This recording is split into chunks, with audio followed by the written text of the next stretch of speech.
para ulama meneliti dari berbagai macam hadis-hadis Rasulullah sallallahu alaihi wasallam tentang akibat daripada dosa yang kita kada tobat dari dosa itu. Pertama, jalbu dzambin akhar, menarik dosa yang lain.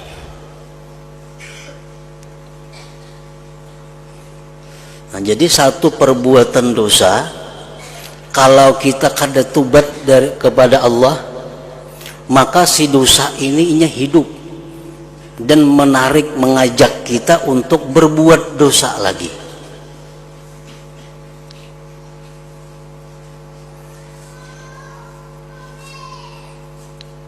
Kalau inya kada tobat lagi daripada dosa yang kedua, akan mengajak dosa-dosa lagi.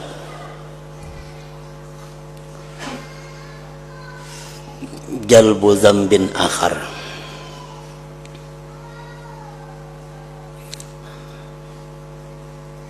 Yang kedua,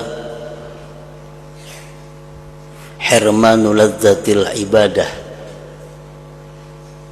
tertegahnya kelezatan ibadat kepada Allah. Tertegah kelezatan ibadat kepada Allah. Artinya beribadat itu kadang mau nyaman, beribadat itu tak paksa karena kewajiban atau karena ada untingan. Kalau semata-mata mengabdi kepada Allah, inya kada kawa. Dosa yang kita kerjakan dan kita kada tobat itu menegah kenyamanan beribadat. Kenapa kita kada nyaman baca Quran? Padahal Al-Quran sudah menyatakan alladzina amanu wa tatma'innu qulubuhum bi dzikrillah ala bi dzikrillahi tatma'innul qulub. Orang-orang yang beriman itu akan sejuk hatinya, akan tentram damai hatinya dengan berzikir kepada Allah. Ala ketahuilah ulihmu bizikrillah tatmainnul qulub, dengan berzikir itu hati menjadi bahagia, damai, tentram. Itu Al-Quran menjelaskan. Tapi kenapa kita berzikir hati kada mau tentram? Beratus zikir, ribu zikir sudah diucapkan la ilaha illallah atau salawat atau tasbih, kada mau juga tenang hati. Kenapa sebabnya? Karena kita ditegah. Kenapa ditegah? Karena ada dosa yang kita belum tobat daripadanya, atau sudah tobat cuma kada bujur tobatnya sehingga ditolak oleh Allah Subhanahu wa ta'ala. Kalau hati kita, diri kita bersih daripada dosa, satu kali kalimat la ilaha illallah pun itu bisa menyejukkan, mendamaikan.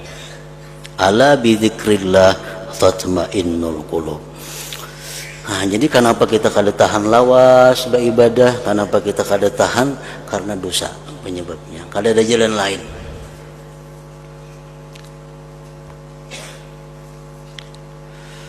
Tahrimu lazzatil ibadah.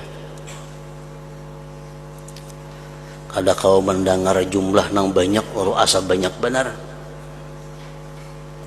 Berapa dibaca sehari? 1000, mau banyaknya. Pada 1000 itu paling makan waktu seberapa jam, asa banyak banget sudah itu. Kenapa? Karena asa uyuh. Berzikir itu 1000 dianggap seberapa jam, tapi asa banyak benar, asa uyuh benar. Kenapa? Karena ada dosa nang kada diampuni Allah, ada dosa nang kita belum tobat. Padahal jika kita kada mau ucap zikir 1000 kali, 10.000 ya tuh kada merasa uyuh. Yang kita ucapnya lain daripada zikir, lain daripada selawat, bepandiraan, berkisahan 2-3 jam, kada merasa uyuh. Kenapa? Karena itu lain daripada ibadah. Nah, akibat dosa Yang ketiga, akibat daripada dosa tadi hirmanut taufik, ditegah taufik Allah. Taufik itu artinya kemudahan, kenyamanan ibadah. Taufik artinya adalah kemudahan untuk melaksanakan ibadah. Itu orang yang diberi taufik oleh Allah, ibadah apapun nyaman menggawinya, kada ada rasa berat, kada ada rasa sulit. Banyak amalan-amalan yang sudah kita tahu, tapi kita kada diberi taufik oleh Allah sehingga kita kada mampu mengamalkannya. Baik dari pelajaran, baik dari buku, baik dari macam-macam, banyak macam-macam ibadah yang kita ketahui. Bila kita baca ini, bila kita baca ini ke surga, bila kita baca ini selamat dari neraka, bila kita baca ini selamat dari siksa kubur, bila kita baca ini kada kehausan di padang mahsyar, saling banyakan. Tapi kita kada kau membaca kalau kita belum ada taufik Allah. Nah, kenapa taufik Allah itu terhalang datang kepada kita? Karena dosa.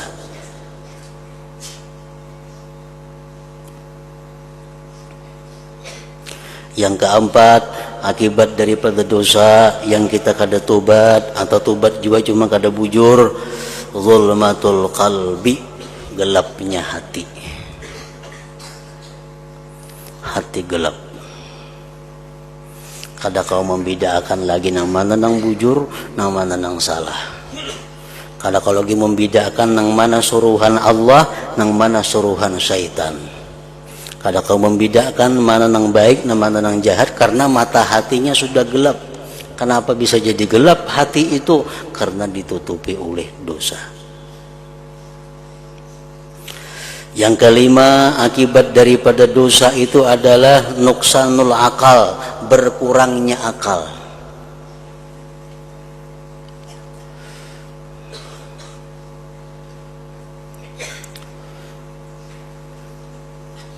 Setiap dosa, satu dosa mengikis akal.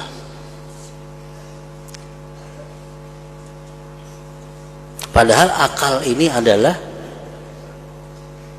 sesuatu yang paling berharga di dalam diri manusia, karena dengan akal itulah kita bisa taklif, kita bisa menjunjung perintah Allah dan menjauhi larangannya. Kalau kita kada punya akal, kita kada jadi apa-apa. Nah, dengan perbuatan dosa yang kita lakukan, akal itu selalu berkurang. Daya untuk makrifat kepada Allah selalu lemah.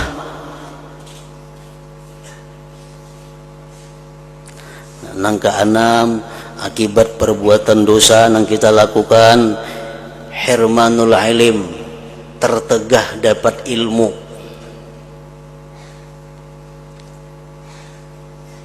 Al ilmu nurun wa nurullah la yuhda lil asi.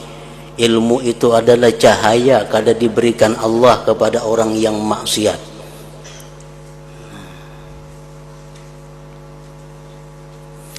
Yang ketujuh, akibat dosa itu apa? Hubbul fasikin wa bughdus salihin.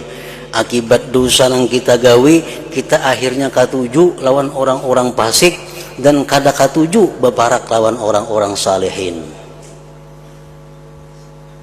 Dibawai bailang kepada tuan guru, maka hendak supan asa ngalih. Nah, kebanyakan dosa.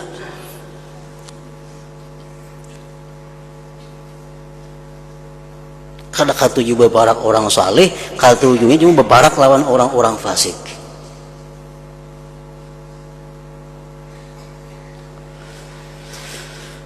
Nah, yang kedelapan yaitu adalah su'ul khatimah. Yang paling berat itu akibat dosa tadi seseorang bisa matinya karena membawa iman kepada Allah dan Rasulnya. Nah, kita pikirkan itu akibat dosa, akibat dosa, akibat dosa, supaya bisa terdorong hati kita untuk tobat kepada Allah.